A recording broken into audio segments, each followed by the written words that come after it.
Hello നമസ്കാരം. Study സ്റ്റുഡിയോയിലേക്ക് എല്ലാവർക്കും സ്വാഗതം. നമ്മളിന്ന് Sreenarayana Guru open university BA third സെമ്മിൻ്റെ സോഷ്യോളജി ആൻഡ് എക്കണോമിക്സുകാരുടെ പേപ്പറായ സോഷ്യൽ ഫോർമേഷൻ ഇൻ ഇന്ത്യ എന്നതിലെ 4ാമത്തെ ബ്ലോക്കിൽ 4ാമത്തെ യൂണിറ്റാണ് ക്ലാസ്സിൽ ഡിസ്കസ് ചെയ്യാൻ പോകുന്നത്. 4ാമത്തെ യൂണിറ്റിൻ്റെ പേര് peasant uprisings of 19th century and poverty എന്നുള്ളതാണ്.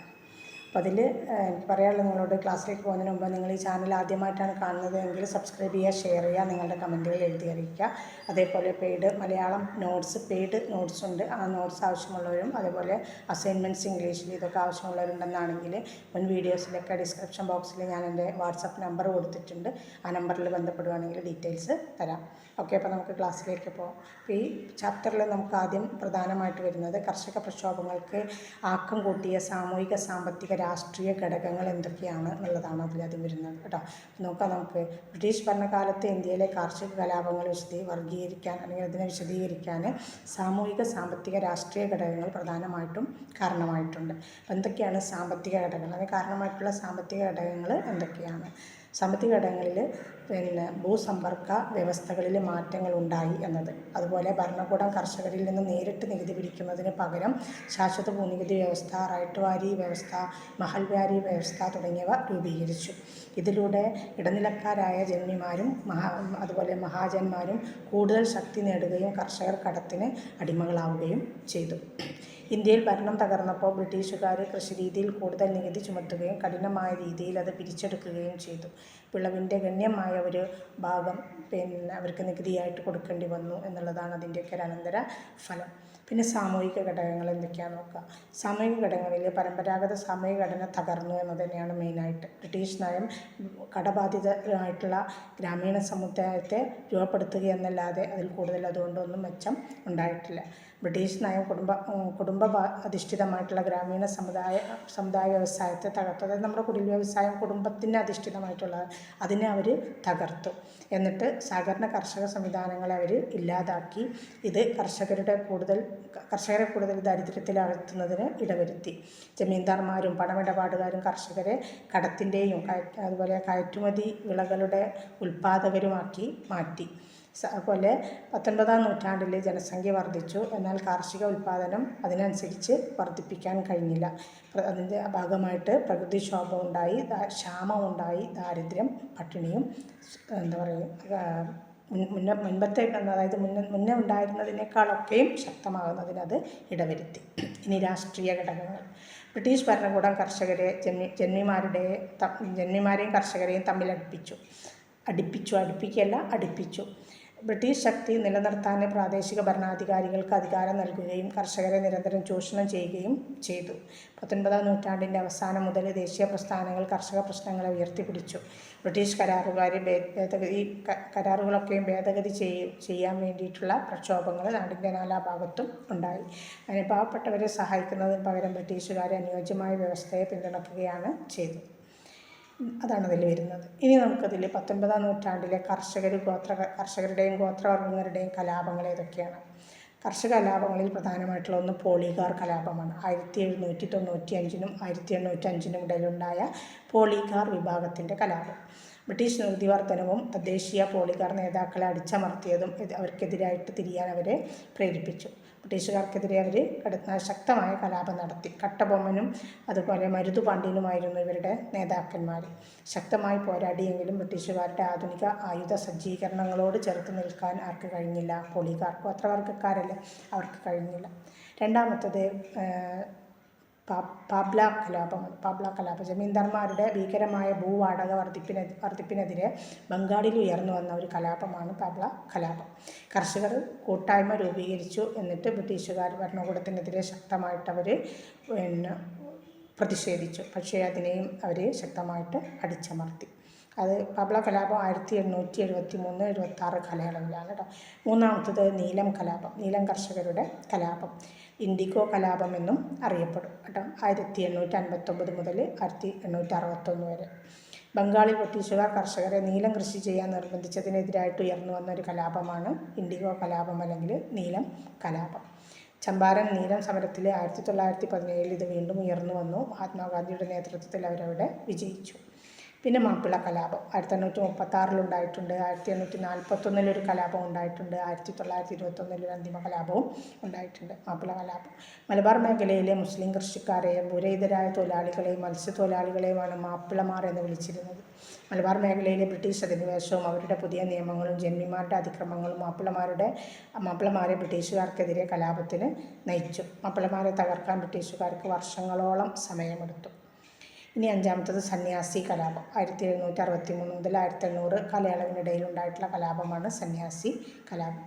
18-ാം നൂറ്റാണ്ടിൻ്റെ അവസാനത്തിൽ ബംഗാളിൽ പണ്ഡിറ്റ് ദബാനി ചരൺ പതാക്കിൻ്റെ നേതൃത്വത്തിൽ നടന്ന കലാപമാണ് സന്യാസി കലാപം. 18-ാം നൂറ്റാണ്ടിൽ ഇംഗ്ലീഷുകാർക്കെതിരെ ഉയർന്നു വന്ന സന്യാസിമാർ എല്ലായ്പ്പോഴും ലോകത്തെ കൈവിട്ട വ്യക്തികളായിരുന്നില്ല.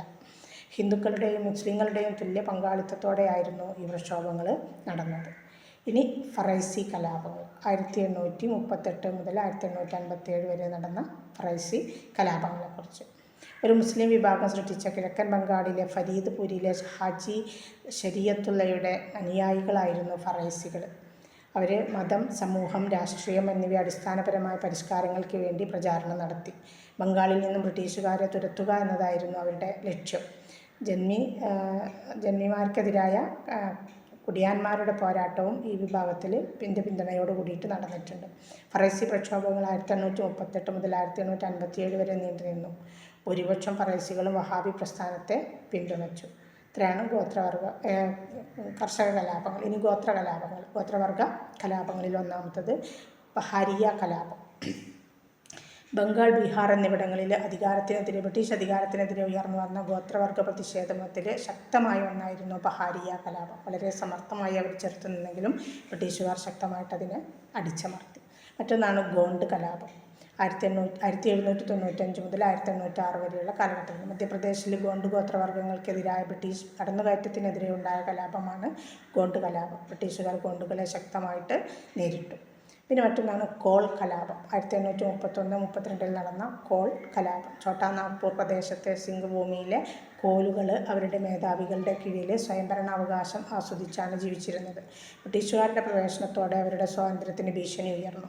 പിന്നീട് ആദിവാസി ഭൂമി കൈയേറ്റം, പണമിടപാടുകാരും വ്യാപാരികളൊക്കെ ബ്രിട്ടീഷ് നിയമങ്ങളൊക്കെ വന്നതോട് കൂടിയിട്ട് അവർ വളരെയധികം അവരുടെ ഇടയിൽ സംഘർഷമുണ്ടായി. ഇത് കോൾ ഗോത്രങ്ങളെ സ്വയം സംഘടിക്കാനും കലാപം നടത്താനും പ്രേരിപ്പിച്ചു. അതിനടിച്ചമർത്താൻ ബ്രിട്ടീഷുകാർ വിദൂര സ്ഥലങ്ങളിൽ നിന്ന് പോലും സൈന്യത്തെ എത്തിച്ചിരുന്നു എന്നാണ് പറയപ്പെടുന്നത്. ഇനി സാന്താൾ കലാപം 1855-57 കാലത്തെ സാന്താൾ കലാപം.